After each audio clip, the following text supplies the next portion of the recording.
Behind your name, Dr. Reverend Jamie Mathias. Thank you. Oh, my name's Charlie Jackson. Well, are we up? Hello? You tell us when to go. There we look. Okay, we're on. Here we are. All right, welcome back, folks. I like that sign. AISD, Good sign. Charlie Jackson, right? School Board District 5, and Reverend Dr.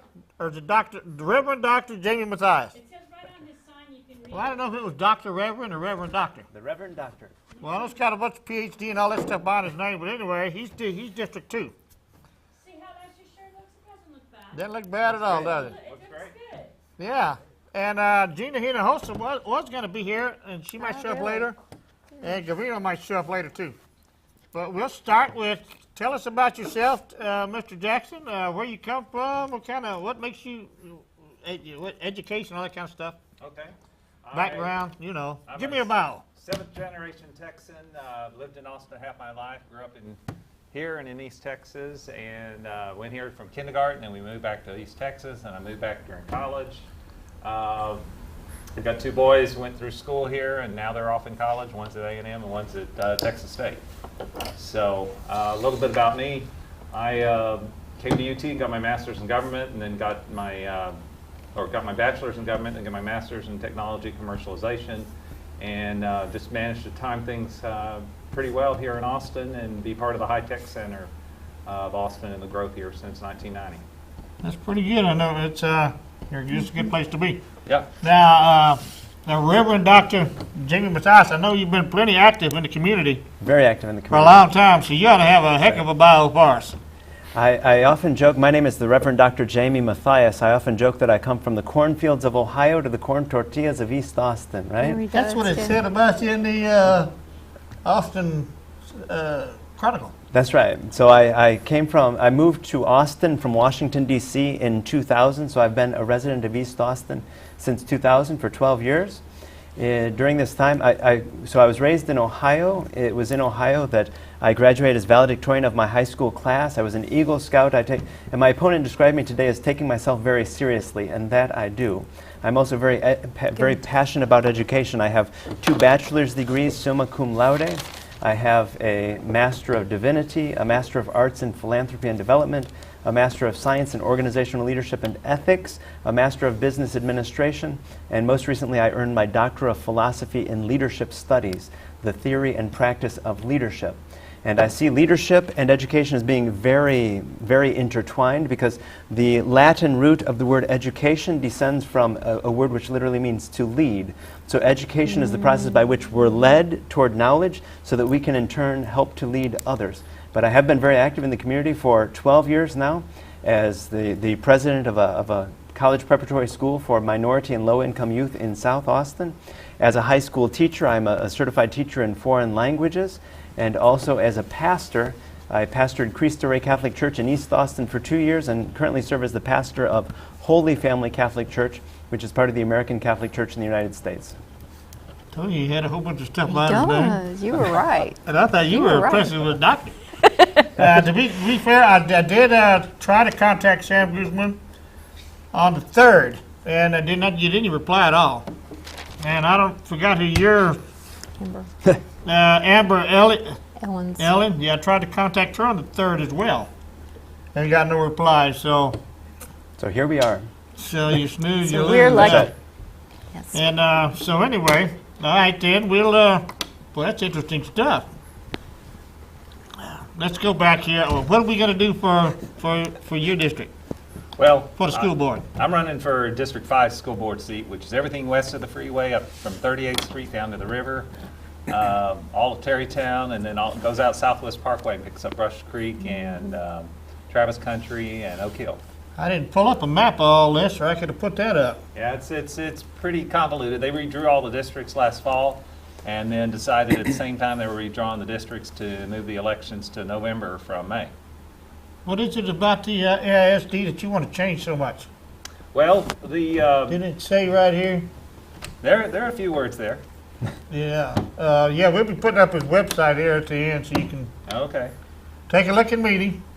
Well, what we've had is a school board that's taken its eye off education. They've gotten embroiled in controversy. They haven't really provided strong direction to the staff and to the superintendent. And so the district's been adrift. And the communities have been divided up over these issues, and what's gotten lost is education. So I think we need a school board who's going to get the focus back on education and help provide that leadership where everybody comes together on the school board, and then we bring together our staff and our administrators and our students and our parents and actually make a difference here in moving the school district forward. What do you think about charter schools, things like that?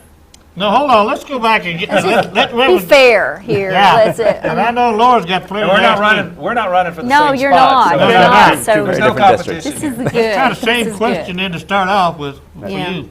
One more time, the question is, Now you're gonna make me think, huh? Why? Yeah, are you running? Why are you running? What do you wanna What is it change? that you want to? Okay. You think is wrong? You want to change? excellent question. So why am I running? The reason that I'm running is that I've long been passionate about education and have long been an advocate for education here in our community. I've begun here in East Austin 3 learning centers to be able to help the adults of our community, all 3 of which are presently operating here in East Austin. La Fuente Learning Center on Springdale, helped to found that with Olga Cuellar and Larry Mattingly in 2001, and they have a great program. They have so far as I know, the only off-site Delta program that is not in an AISD school where You might have to explain some of this Delta program. be happy to. What happens in the Delta program is that students who have not finished their high school studies, who are otherwise at risk of dropping out, rather than being in a traditional classroom, they can work on a computer with certified teachers so that they are able to finish their credits and graduate with a high school diploma. And so you have to enroll in the program and you have to receive your diploma by age 21, but many people are not familiar with the Delta program. We have it at La Fuente Learning Center, and we also have it in various AISD schools as a way to be able to help at-risk students to be able to complete their high school education. And it's in the GED. This is not a GED, this is a high school diploma from your home school. Okay, I didn't mean to cut you off there. I No had to- problem at all. So we started La Fuente Learning Center in 2001, and then we started our second learning center at Cristo Rey Catholic Church in 2009. So with my experience as president of San Juan Diego Catholic High School, when I was named pastor of Cristo Rey Catholic Church, we entered into a partnership with the AISD and with ACC, where the Austin Independent School District and Austin Community College, they were providing English and civics classes for the Spanish-speaking adults of our community, while their pre-K children were in a bilingual program that was sponsored by our parish community, by our congregation. The importance of that was simply this, that these children are being raised in Spanish-speaking homes, but with an English-speaking culture. So this bilingual program helped to give them a solid foundation in both languages upon which they could build. So here were students who were pre-K, but learning their letters of the alphabet and their shapes and their colors and preparing for pre-K. It was a beautiful program, and it's so important for us because we know that here in Texas we are planning our prison system based on third grade reading level. So if we wait until children are in middle school or in high school, it is too late. We are planning our prisons currently in Texas based on their third grade reading level. The third learning center that we began last year is called the Centro de Superación Si Se Puede, which operates at the First Mexican Baptist Church here in East Austin at 2nd and Medina. And what's innovative about that partnership was it's a partnership of the Roman Catholic and Baptist communities of East Austin. So we're building bridges between communities that traditionally have not collaborated. Last year we served 275 adults in that program with our English and civics classes. So education has long been a passion of mine. I had never in my life thought of running for school board until February. Cynthia Valadez, Jill Ramirez, various ones of us, we were having breakfast at Angie's on East 7th Street. And we were planning a conference to be able to address dropout rates among our Hispanic community here in Austin. Here in Austin currently, we estimate that 38% of our Hispanic students are dropping out of school. This is an issue. This is a problem. We need to address it, and our Board of Trustees has not done enough to address that.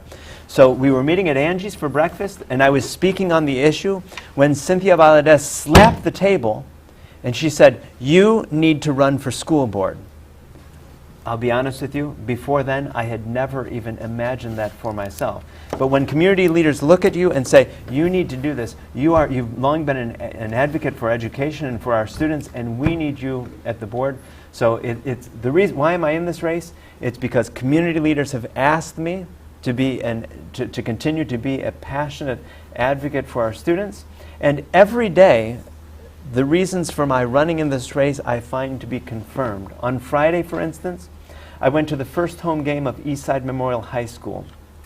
And just to see these students out there, you know, with all of the energy that they have. That's as the young people. old Johnson High. The old Johnston High School, which is now Eastside Memorial High School, to see at their first home game, the passion of these, they went from 4 cheerleaders on their cheer squad last year, I'm told, to this year they have 14 cheerleaders, plus a pep squad, plus a dance squad. So, I mean, when you go to events like that, you say to yourself, that is why I'm in this. On Saturday, the reason for my running was again confirmed. We had a fundraiser down on East Cesar Chavez at Top Dog Bar and Grill, and that was I a wasn't meeting invited? point. Go ahead. I wouldn't invite you. You weren't invited. We got word out. I'm sorry that you didn't get word. We had the I best. wasn't invited. You missed the best brisket tacos in all of Bar Austin. and that Grill, day. the bar, never mind. So on Saturday, we had this great fundraiser which drew together our community. And it was during this fundraiser that we had You 9. can't exactly use that descriptive word for that restaurant, so. Bar and I know, Grill? We can't do that. That's called the description. That's not used. Oh, yeah, we're not. You we can't we're not- advertise. Yeah, we got Can't there's advertise no for a commercial business. in There we go. Okay, I yeah. apologize, right? It was We were reference. just, for- we were just it was interrupted. just referencing. Yeah. So while we had this fundraiser going on, we also had 9 teams out in the neighborhoods block walking in East Austin. So to see the community rallying behind issues like this, it confirms for us what we're doing. Today at UT, Dr. We're going to have to put a timer on you. Yeah. Probably yeah. so, right? Can go on forever. I'm sorry. I could go first. Sorry, I'm just being passionate I about know this it, I issue, know it. right? But we have to Yeah, be and fair I know here. Laura wants to ask things. I want to ask about money, and we could go on with that forever. So that's why I'm Johnson High running. School Good, is good, That's why I'm yes. running for the a school. good Very example. passionate, very passionate. Go ahead. I know you got something to say before I go back here. We got to give Charlie a chance to say something here. Yeah, about your schools. Well, same thing. I mean, you know, when I got into this race, it was to help some schools in Austin that weren't necessarily in my district, but they needed help. But the more I got around this and with neighborhoods in my district, I'm finding a lot of the same problems: overcrowding, concerns about in-district transfers, and then I was out with my team. We were out visiting all the schools out in the suburbs last Saturday and going door to door to door. And the regular voters don't even know that there's a school board race because the That's school right. board hasn't done anything to publicize it. They don't know that they're not in their former, those who know about the school board don't know that they're now in a new district and their school board representatives been there. And so when I began asking questions or answering questions that people had about the school district, it was clear that very few people know what's really been going on here in Austin. You know, a few people have read in the paper about the charter school controversy or the single-sex school controversies, but they've been, you know, real far away. So somebody came up to me and said, you know, I really think we need single-sex schools over there. And I said, over there? What do you mean by over there? You know, he said, well, you know, on the other side of town. And I said to him, well, if it's such a good plan, well, how about we do that at your elementary school right here? Oh, no, I don't want to do that over here in my elementary school. So one of the things that we've got to get over right now is we've got a school board that's divided up our community. We've got them dividing it up by issues, by race, by class, and we're never going to be able to move our district forward as long as we're all fighting with each other. Yes, And sir. that's- And that's one of the reasons why I got on the board, or want to be on the board, is so I can work together with people like Dr. Mathias, and we can all bring together and focus on how we can make the whole district better, not just 1 or 2 schools. If I could throw in real quick, that single-sex school thing, we had something about that on the show, and there was such a low turnout for the public, That's right. and then after hearing Reverend Doctor talk about, we need to have more input, more, why did they not turn out for that? I thought that would have been a big That's right. crowd showing up.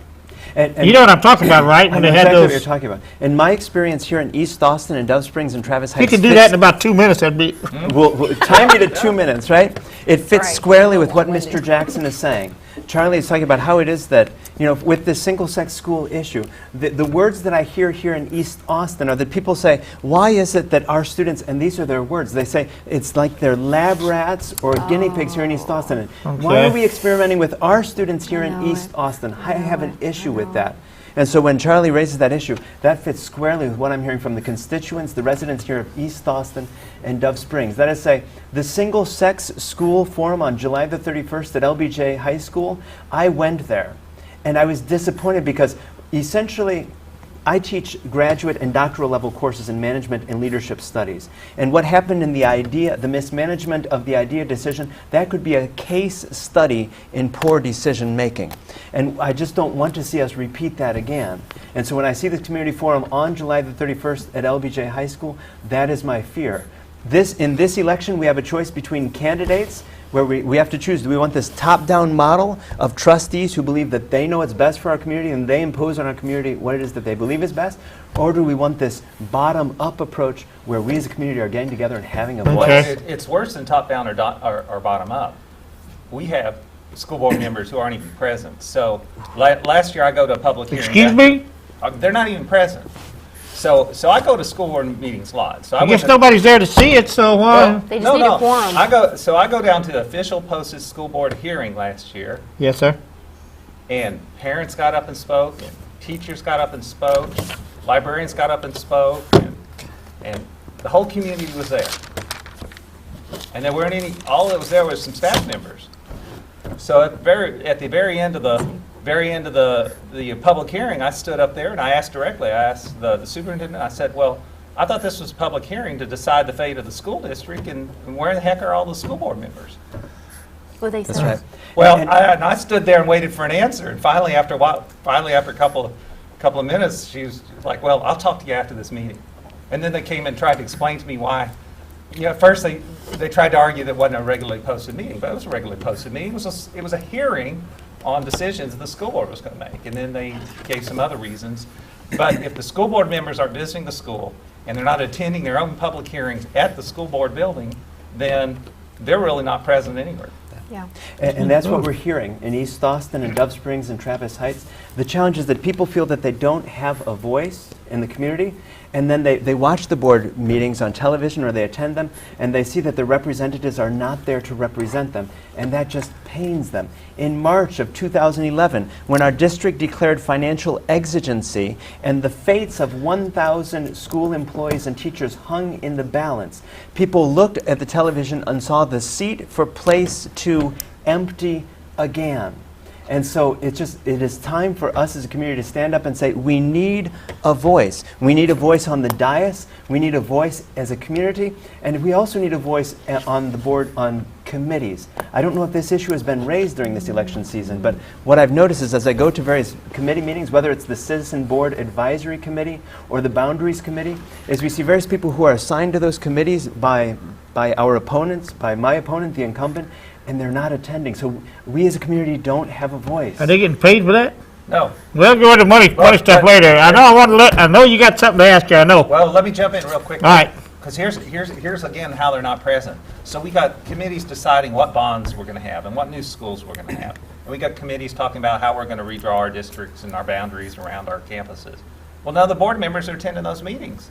So by the time a proposal comes to them at the school board, they don't know what questions have been asked. They don't know what answers have already been come up with. They're just looking at a plan and go, well, I guess we've got to vote for it because we don't know how it was created and we didn't have any input in this creation. Go ahead, you want to say something quick? You want me to jump in here? I was going to ask about why certain schools are good, like Bowie High or Westwood High, but Johnson is so up and down. Johnson has been through everything over the years. That goes back to, you said, the kids over here being taught up like guinea pigs. It goes back to that, and it goes back to the Texas Civil Rights Project released a report some 3 weeks ago now.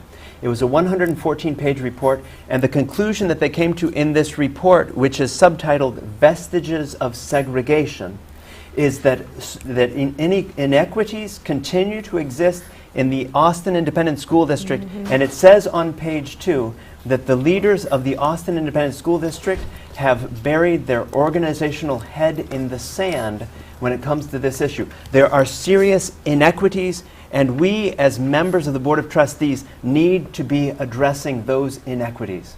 Does that have anything to do with all the parents show up at Westwood and Bowie and I know some of it can be money. They donate a lot to what is it they donate to? Those what are those clubs called? The parent Booster clubs and things like that. Right. PTA or something? Well, that's part of it. And What one is it? serious What's their phone number? One serious challenge that we have here. My people's. You're getting texted. Okay. Okay. Well, hold on. I haven't let Lori ask anything yet. Okay. I'm getting One text serious like- challenge is that of parent involvement. That is to say, how do we, Yeah, I would especially think parent in involvement East was- Austin I was and very Dove involved. Springs, there you go. How do we in East Austin and Dove Springs and Travis Heights better work to involve our parents? Because let's be honest, here in Austin there are 153,000 Mexico-born adults based on the 2010 census. What that means is these are people who are trying to survive in a foreign culture, who are trying to raise their families, working multiple jobs, so they're not able to be Okay. active in the same way in Right. our schools. Well, I work at Hold on, Laura, I we'll work get to at you. a store where I run across the cross mixture all the time, and they always are talking with So me. you don't put up the phone number, they Okay, text hold you on. instead. Huh? They'll come get me. Okay, first was that question I had talked to you about earlier, about what kind of authority do you have to mandate changes in like disciplinary actions to, minimize the effect that the rowdy kids in the classroom have. Do you have authority to do that? Because I've on had school teacher board? friends, I have teacher friends who send their rowdy child to the office, and 2 minutes later, they're back in the classroom going, you can't do nothing about me. Okay, So I'm okay. gonna rile them all up Speed again. up. So how would you, what kind of authority do you have And you to thought do he was something long-winded. about that? Well, that was one that was That's a asked. good one. So hold on, Matty Master, do y'all have authority to do something about discipline? Many people think that we have more authority than we do in that respect. I say people ask me all the time about various curriculum changes, thinking that we can come in and create changes to the curriculum. The curriculum is actually dictated Yeah, I understand that part. by the legislature Yeah, by the of state, yeah. the state of But as far as the discipline, So can in you terms have of kids discipline- expelled or advocate for, No, the board doesn't get involved in schools. doesn't in get that way. involved in any of that? But, Okay. but we do hire the principals and the assistant principals So and, how- the, if and the parents- You don't teachers set the who are- policy. If parents you don't wanna set do the something- policy. Hold on. We do so. You do set the policy. We so do set the there policy, should- but the policies aren't the issue here. In the case of some individual schools, usually it's about the managers of those schools, which would be the principals and the assistant principals. But what is, if you had to pick the most stringent policy on discipline, what are you able to set? I guess that's really the question. What is how far can the AISD The board district go has and to has make tried the everything. policy? They've got in-school suspension, they've got out-of-school suspension, they can send a kid home if they need Yeah. to. They can set them down quietly in the library if that's what it takes. I mean, you can't hold an entire classroom hostage to one child who's Sure. acting up. Sure. But on the other hand, it's up to that campus team to manage that situation and do it on a regular basis. And they do have the authority to manage it. So is there, Okay. is there a disciplinary specification that says this is the uniform disciplinary kind of escalation procedures that the district should use? So There are. you have Sure, that. yeah. There's a Could we code. get copies of that? Could we Sure, get? sure. How do we get? I'd How like do to we put get that a on copy your of the website discipline code? because that's All- what you're looking for. all- What is the yeah. what is the Well, policy? parents need to know this. Yes. Yes. Because they Well, have there's a board of children. education. There are children who are going to school who want to learn, and their learning time in the classroom is being jeopardized by these Right. one or All right, two what's your other children. question? All right, the next one is going to be a group of them here. All right, how much time do you spend in classrooms? Okay, and what is going to be done about? Is there anything that can be done about the overcrowding? And there's another big issue about violence in the classroom, and I'm not sure about the not retaining students who fail. I don't know if it's talking about, that No Child Left Behind or what that one is, but there are some, I've seen it, there are some people who shouldn't be fail, but they get moving promoted on, anyway. but they're still being moving on because of the No Child Left Behind. That's the elder graduating and can't read their diploma thing. Yeah. So anyways, that's that one. So anyways, time in classrooms, overcrowding, violence, and retaining students who fail. All right, and I'm out of here. I'm not sure what time in the classroom meant. How much time have they spent in the classroom? How many years teaching have you been? There you go. Oh, yeah, how much, well, we already know about his teaching experiences. Well, I know that San Juan Diego school, that one Catholic school, is that the name of it? So I was in the That's the one on Old Tar? That's right. That is a very, very, very. That's a highly accredited It- school it is over there, I a- It's a think. very good school, and what makes it so good is simply that we are training these students and we're getting them out into the corporate world. We call it the schoolthatworks.com. So you can find us online. We gotta And hurry. what happens is at San Juan Diego, we train these students, we get them jobs in the corporate world in entry-level positions so that 4 students are sharing a full-time position, and the pay that comes to them goes Goes to their to their scholarships. tuition, to All pay right, for go their back to the college other preparatory questions, and away education. we go. So Okay, yes, tell it's a Rudy to good come school. out here with his question, too. Answer those ones first, Go ahead. and we'll see if we'll satisfy the masses. Oh, Time in the classroom. time in the classroom. I'll tell Oh, you, okay, how much time you got? my mother was a teacher, so I spent a lot of time helping her set up her classroom. And then after I graduated college, I couldn't find a job, so I became a substitute teacher. So I spent some time in the classroom that way. And then I ended up marrying one of the best teachers that we've ever had here in Austin. We're not married any longer, but I didn't have to be in the classroom so much because she was going every day, and I was watching, I'd go in summer and help her Okay. set up her classroom and watch how she was doing it. But as a professional, I've spent a lot of time in the classroom putting in computers and training teachers in how to use software and how to use it for better instruction and how to analyze it and use it for diagnostic purposes. So I've probably been in half the schools here in AISD on the instructional technology side. Okay, what was the I've other seen- questions now? I've seen the good schools and the bad schools. Oh, yeah, about promote, what was the other question? Promoting Next one is kids that fail? overcrowding. Overcrowding. Overcrowding. Hold on, Rudy. Overcrowding? Before, Quickly. time in the classroom, I would just like to say, yes, Okay. I have various degrees. I mean, what that says is I've spent time in a lot of time in the classroom as a student, but also as a teacher, and I currently am a professor at the graduate and the doctoral level. So Wonderful. having the time of my life. But overcrowding is an issue, but also schools that are not maximized. At East Side Memorial High School here in East Austin, the challenge is that we have so few students at that school that the costs of that school are amortized for the facility, the staff, the faculty are amortized over so few students that we end up Hold on, I spending gotta look so that up. much. Amortized. There you go. Well, It's a term from finance. Here's the point. Here in Austin, we're growing like crazy, and we got a school board that's talking about closing schools down because they don't have enough students in them. Okay. So, the question is, why aren't they dealing with the issue and making sure that they're balanced out the schools a little bit better than they have? Right. One challenge that we have here in Austin is the transfer policy, and it falls to the members of the Board of Trustees to address this. With the current transfer policy that we have, what it means is that students can transfer out of their district. I work for the Kellogg Foundation. We're currently doing a study of gentrification and displacement in East Austin. In our study area, which goes from Martin Luther King to Cesar Chavez, IH-35 to Pleasant Valley, we found that during the last 5.5 years, 675 homes have changed hands. And those who are moving into the neighborhood are using the transfer policy to not go to the neighborhood schools. If they went to the neighborhood Sometimes the schools, kids have been going to one school. We did it from mine when he went to Crockett. So when we moved, I just let him keep going to Crockett for the last But year. here's what they're doing. They're moving into a neighborhood that's got Poor got schools. schools that are scoring low, which automatically gives them a transfer to go to school on the other side of town. So that's what they're doing. So they moved out of Bowie and went by Johnson, but instead of going to Johnson, they still send their kid to Or they go Bowie. to Castile, or they go to O'Henry, or they go to 10-4, Austin High. 10-4. And then the teachers and the parents over there complain. What was your other question? and even our neighborhood students are using the transfer policy to go to other schools. And that's the Yeah. challenge, because at the Austin Chronicle Candidate Forum that we had this afternoon, my opponent was advocating for Title I funding to follow the students.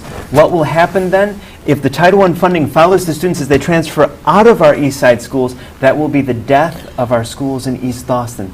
We have to really have a community conversation on this. Next question, though, is violence in schools. Okay, hold on there, Rudy, quickly. Can you? Start with you, Charlie. Violence in schools, what can we do about it? Throw them in jail, kick them out? Well, violence is taught. And if we don't want to have violence in our school, we need to teach a different way of doing it in our schools. That's not Violence isn't popular. taught in school. Violence is taught in school, and it's permitted in school, and it's taught in the home.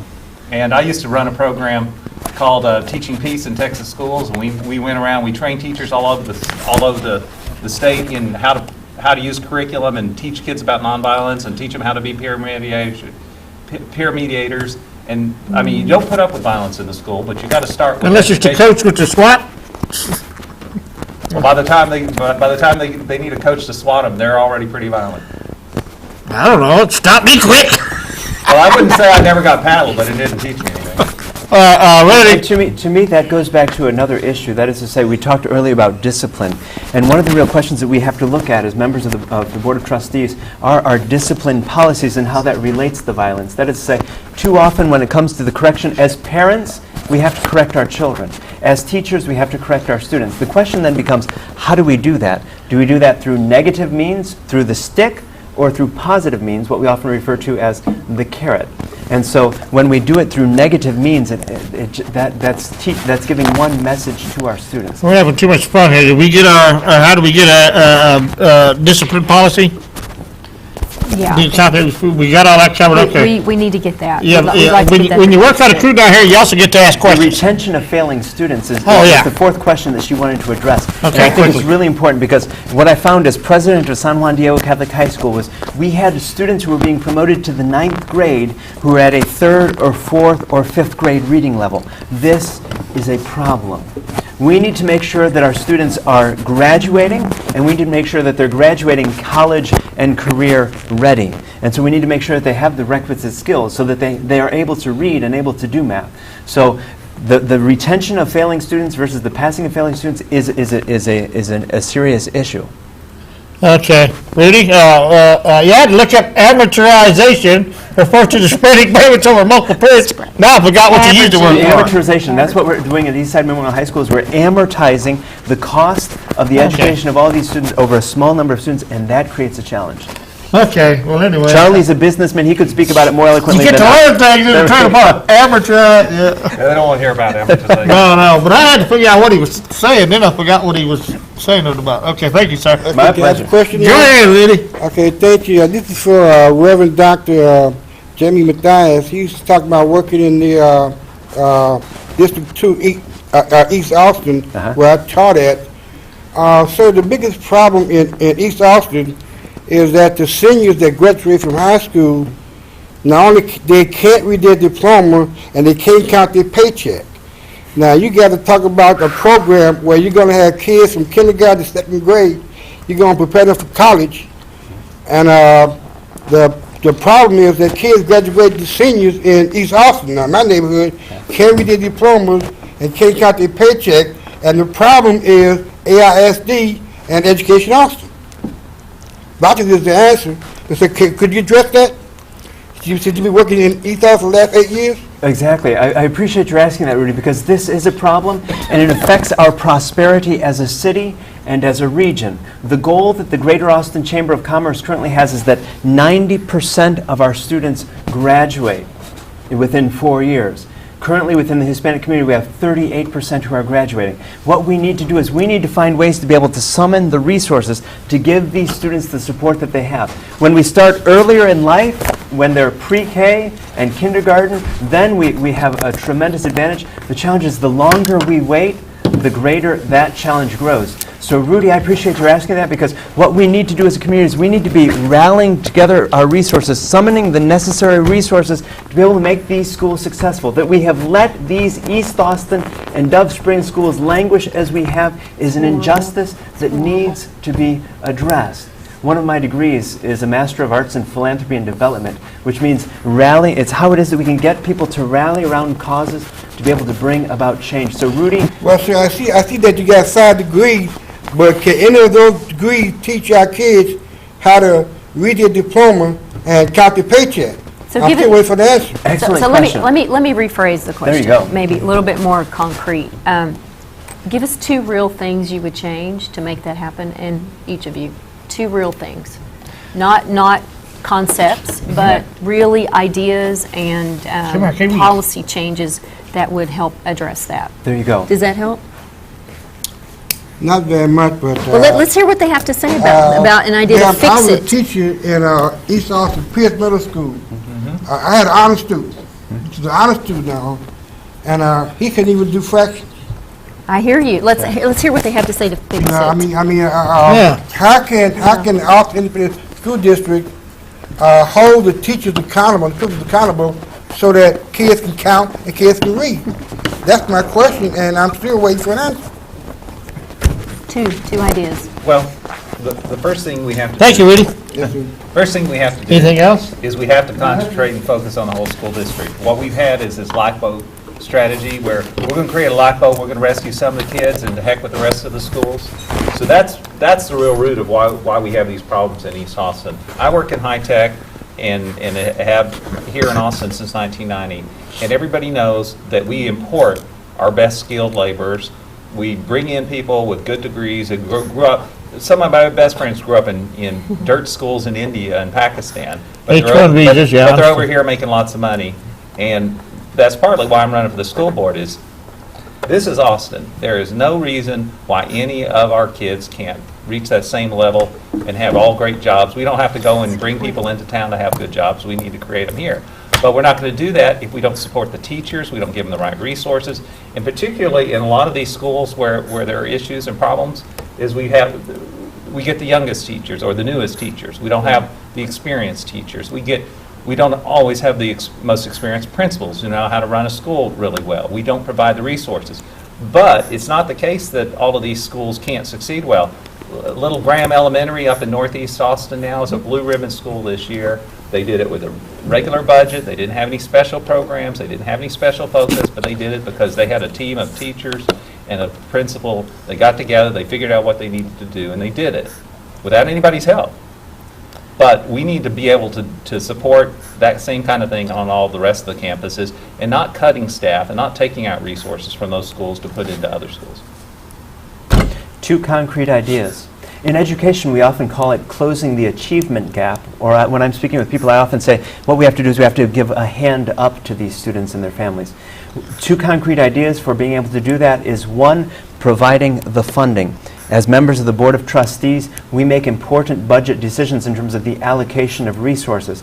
As members of the Board of Trustees, we need to be allocating the resources to East Austin and Dove Springs schools, struggling schools, underserved schools, so that we can provide the quality teachers that Charlie Jackson is talking about. That we absolutely do, and that's one concrete action that we need to be doing as members of the Board of Trustees. Second, we can be supporting programs like the Austin Partners in Education program of the Greater Austin Chamber of Commerce.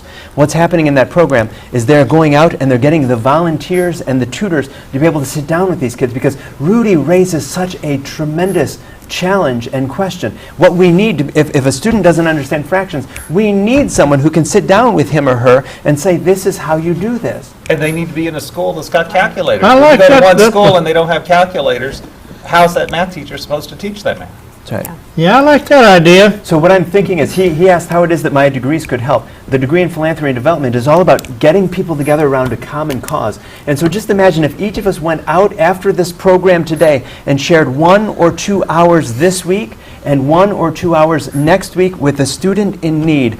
All of us together could change the situation in this community.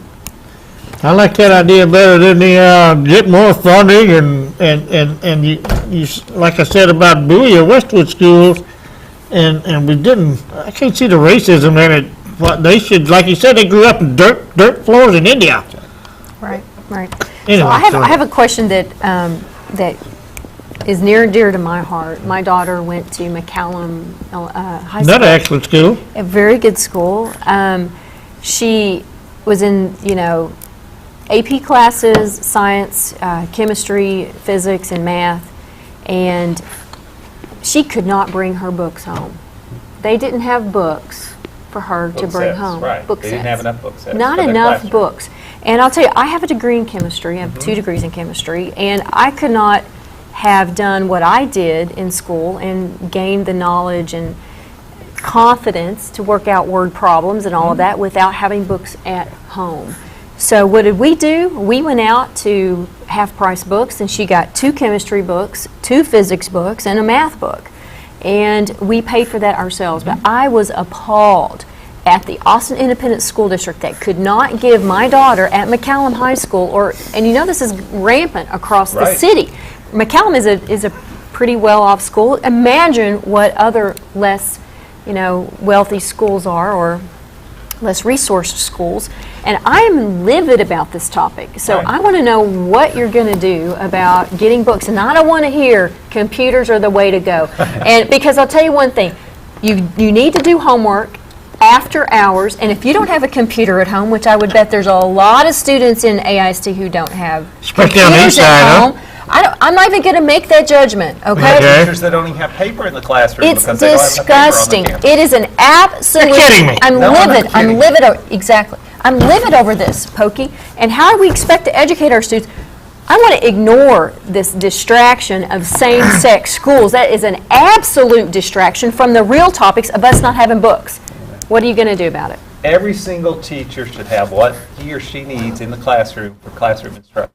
It might be $3,000 of the materials here, or it might be $10,000 of science materials on a campus. And we as a school board need to give them that money.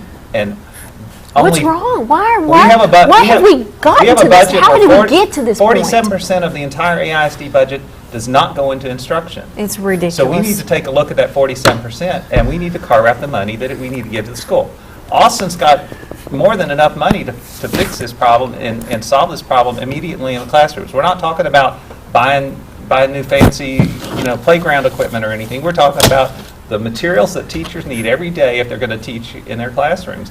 And that's classroom sets of books, that's manipulatives, that's consumables. And when a teacher has to go out on their own to Target to buy copy paper because they've run out of their supply at the school, well, that's shameful. outrageous. Out of their own It's bucket. shameful. That the It is board's not shameful. stepping up and doing anything about it, and the businesses aren't stepping up and doing anything about it. I'm a member of a Rotary Club, and we're always spending money on a particular school that we adopt. That's right. Because the teachers come to us begging for stuff, and so we go in there and we try to help what we can, but it's ridiculous that the school board has we're not a poor town.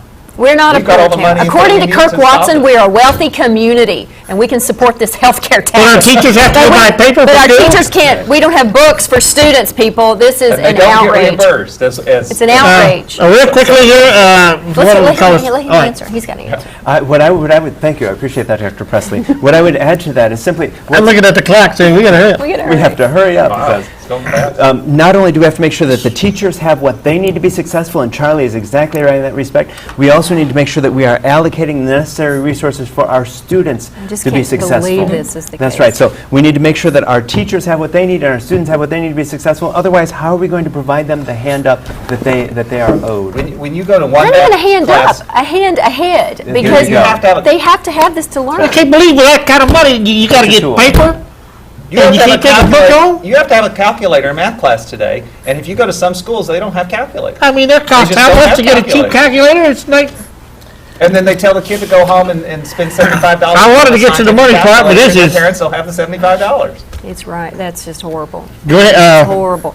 So I just want, a lot of people are not aware of this. If you don't have a kid in high school, and I have a friend of mine who's running for state rep, and in North Austin, and his kids are in high school, and he had no clue they don't have books. And I'm like, you go home and you ask that question, because these kids, high schoolers, they're not going to tell you they don't have their science. oh, they book. probably liking it. They're not going to tell you. I mean, I had to press my daughter, and I thought, where's your chemistry book? Real quick Where's your question physics from the book?" audience. If elected, will you do spot visits unannounced to schools? If so, how often, how much time will you spend? I guess that means will you actually go out to the school and see what's going on?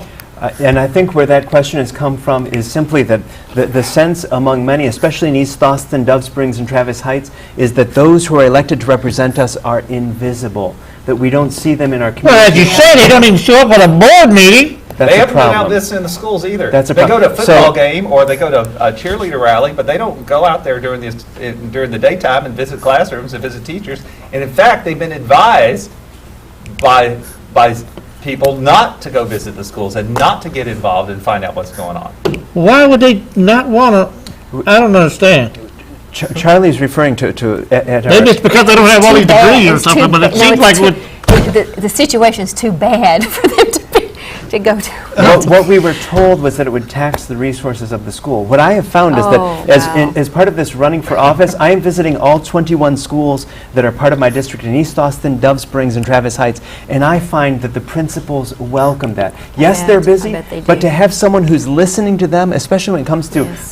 the ideas that they have, You the would think policy they'd like that. changes, they're enjoying the dying to have opportunity someone to hear and them. to be able to show Yeah. off their schools. I mean, here we have That's schools, so and we're doing better than we often give ourselves credit. I was visiting with a teacher the other day in one of the schools near downtown, and we were talking about their needs and issues, and they didn't have a lot of needs. But I said, well, you're pretty close to the district office. I bet you see district staff visiting you all the time, or school board members. They said never. Well, I guess Nobody that's a ever good from the question district from the office. caller out there, yeah, because I Really good didn't, question. I had no idea. It's a really Oh, good. do you have to hurry Great up? question. Do you have to leave? I'm afraid I'll have to be going, but I appreciate very much I'm hoping that our opponents, wouldn't it be nice if our opponents would come back next week to be able to join us? Because Yeah. it would be good to be able to have them here. I was trying to explain to him that I've only got one more show next week. We got a judge coming on, and that's all. That's the last show that we have before the election, and I can juggle around. This is a good show. It's obviously people are interested. Really good. Sam Grisman did not respond, since your race is pretty hot. So if I can get any of these other school board people that didn't show up tonight to show up next week, I'll invite you, both y'all back if you want. Why not? Because you know how we really love these down ballot races. And obviously, these school board races need to have more attention paid to them. That's right. Because There's too much at critical. stake. It's The so lives of critical. 86,000 students and their families hang in the balance. This November the 6th is an opportunity to be able to put the persons into place who could be able to make decisions that matter and that make a real change. I thank you in advance for your support of these candidates for the Board of Trustees of the Austin Independent School we District. appreciate you. Don't forget your mics. And besides those mics, what's the budget of the school board? It's nearly $1 billion a year. Really? That's a How many lot. schools and how many That's a total? lot of money. And how many total schools? 124 schools. I didn't get to go into the Ramparts 360, ramparts360.com. They did an excellent article. Wow. Statesman, the Austin Independent School District, is looking for millions of dollars in grants for someone to tell AISD how to obtain more federal dollars and how to better spend the millions of dollars they already are spending. If I were a taxpayer in Austin City, it's Ramparts 360. A lot of y'all know it. Does AISD not really have high-paid executives and accountants that can figure this out? And Statesman had the waste. article in it. I can't. How many what? Nearly $1 billion. Not only that, but they want to take 2 or 3 or 4 years to study it instead of taking action right now. Well, if I could get $700,000 a year, I'd be wanting to take 2 or 3 years to study it too. Thank you very much for having Yes, me. sir. I appreciate you Thank you, coming on, Ryan. sir. Thank And you. I'll be in touch. And Thanks, if Ryan. we can get Thank more you. people Dr. on, Presley, appreciate it very get much. 14 minutes. I'll And be so, here. if we can get more Got people more to come on, then questions? we'll let you know. I'll be free to answer questions for 10 more minutes. Well, come on, because that was, we'll give you the money questions. Okay. I know you got some more questions too. I because- like the budget stuff. I have a couple questions about the lunches and obesity in our Got kids in our school? city. Fat kids, overweight kids, undernutritioned kids, and the school lunches have come under a lot of scrutiny. That pizza is a vegetable, and potato, I French like that fries. kind of are- vegetable. That was ketchup. It started with Oh, ketchup. ketchup. That started with ketchup. ketchup. That's right. Ketchup is a vegetable. So do you see some opportunities there with our school lunches, and how would you approach this? Is this a policy thing that's also set by this board? Well, it's policy and it's also big dollars. So Yeah. when you turn over the food service to a big organization, a big corporation, they're going to do things that are most efficient for them to make money. Right. So they get away from the kind of things that you see in a lot of the rural schools where they still have cooks and they come up with their own plan and they Right. decide how they're going to feed the kids and they go shop locally and Yeah. they focus. Really, when I travel around Texas, I love to eat in the cafeterias at some of the rural schools because they cook like they used to cook. Yeah. We've gotten a little bit away from that in AISD, and even though we have good nutritionists and all at the district level, kids are still throwing away too much of their food and they're eating the junk food. Right. Fortunately, we've gotten away from more of the sugar and sodas and things like that, but we've still got a long way to go to really have good tasting, healthy meals on every campus that every kid wants to eat. Yeah. Yeah. It's a big Let's, issue. go ahead. You got anything else? Or you want me to go back to money? Well, let's go back to money. I can't believe that you'd have to, you don't get books, and sometimes they run out of simple notepads.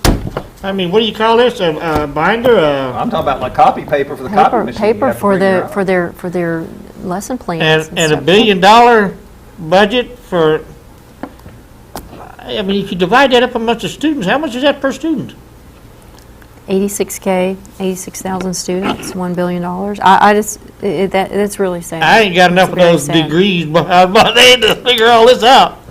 I just know that's a lot of money. And I That's a know lot we of have a money. lot of people getting paid a lot of money. One of the things I didn't realize was that so many principals have never been in the classroom. Is this true? We've got a lot of administrators downtown who haven't been in the classroom, and some principals who haven't never been in the classroom. Now, you would think, from a leadership perspective, Wow. you'd want everybody to have been in the classroom. But I remember the old thing. This isn't the first time this happened. It used to be principals, used to be coaches, and then they get promoted to be principals. Right. So At least they spent so- time. So at least now we have principals that have a little bit more experience and professionalism than just going straight. And I'm not knocking coaches out there, but going straight from being the retired football coach to being the superintendent or the principal. Yeah. One question I have, this is a little bit of a hard one, it's a touchy one, has to do with short-term rentals. And the Austin City Council. STRs? The how's STRs, that- the that's commercial, how the they- commercial STRs. Uh-oh. I'm gonna see how you relate this to the school board. Oh, this one's Yeah. easy, this one's easy. Because they passed the 3% rule for neighborhoods like Zilker. And you know, we've had a lot of issues filling that school, the Zilker Elementary School, and that's been on the chopping block multiple times, multiple years.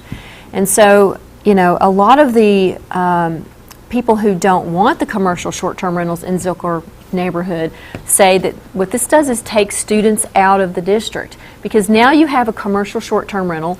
It is there for events like Formula One, it's there for the Rock Rally, and you're now taking affordable housing and families that live in those neighborhoods. Now it's more profitable to be a commercial short-term rental instead of have your kid go to school in that area.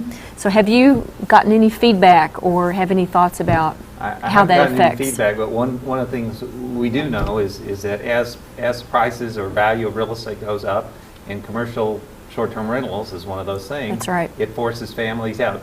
The people who struggle the most to pay rent are people with children. That's right. And it's already forced whole sections of our community to move to Leander, Cedar Park, Pflugerville, and elsewhere. And everybody's real aware of that. We know about that. So that's a bigger problem, though. That's a citywide. How can we deal with the cost of living and keep the cost of living from rising faster than families can afford to live here? Yeah. Yeah. I haven't heard anybody bring up, particularly the area of short-term rentals, but some of the places over that you just mentioned are already pretty high to rent for families. They are, and And you they're know, knocking down cheap apartments every day and putting up They more are. expensive places there. that's right. That's right. That'll sound more like you're going back to, what was the Reverend Dr. The gentrification. Yeah, and the schools do so. That's what I don't really get is the schools that do well, like where your daughter went, or Bowie, or Westwood. Yet Johnson or Travis are not doing, especially Johnson. Man, that school just was the dumps forever. And so many people.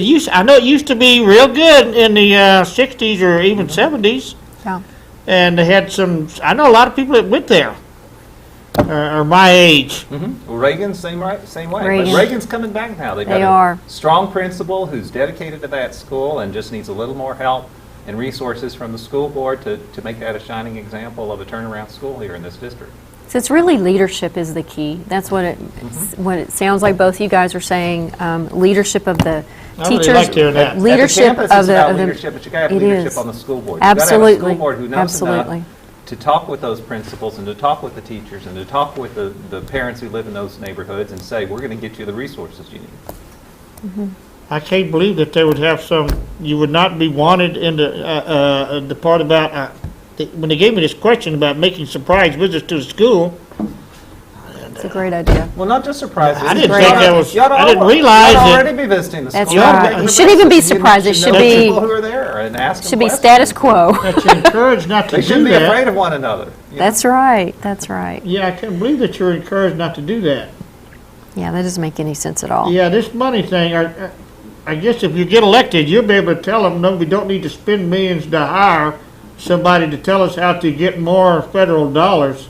We got lots of smart people living here in Austin already. We don't need to go hire somebody else. Isn't that the truth? Yeah, does That's the the truth. ASD not already have high-paid executives and accountants on staff that can tell them how to spend money more effectively?